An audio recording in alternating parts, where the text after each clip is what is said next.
Hello, अस्सलाम वालेकुम। वालेकुम अस्सलाम।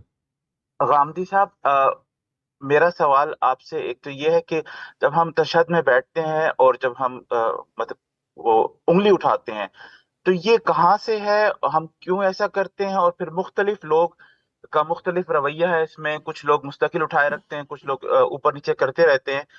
इस पे जरा रोशनी डाल दीजिए कि हम लोग ऐसा क्यों करते हैं। दूसरा, मैं आपका बहुत मतलब कई बातें ऐसी हैं आपकी जिसपे मैं आपका जितना शुक्रिया अदा करूंगा, मैं उसमें से एक बात तो ये है कि जो सूद का आपने जो मतलब डेफिनेशन वो बताई थी कि सूद लेने वाला, देने वाला वाला, तो वो मतलब मैं जब से होश संभाला है यही सोच रहा था कि मजलूम कैसे जालिम हो सकता है।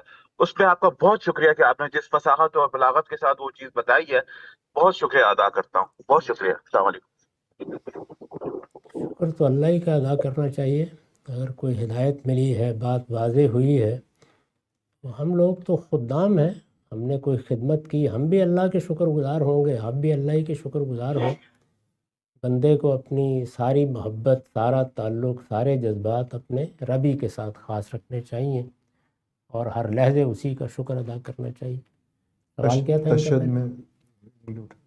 तशहुद में जो उंगली उठाई जाती है, ये आदाब में से है। आप ना उठाएं तब भी नमाज हो जाएगी। नबी सल्लल्लाहु अलैहि वसल्लम से इसकी रिवायतें नकल हुई हैं।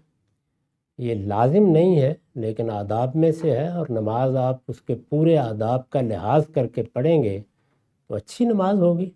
और जब आप अल्लाह की इबादत कर रहे हैं तो सब चीज़ों का ख्याल रखना चाहिए, मुस्तहब्बात का भी, आदाब का भी। ये दर हकीकत हाथ उठाने की अलामत है।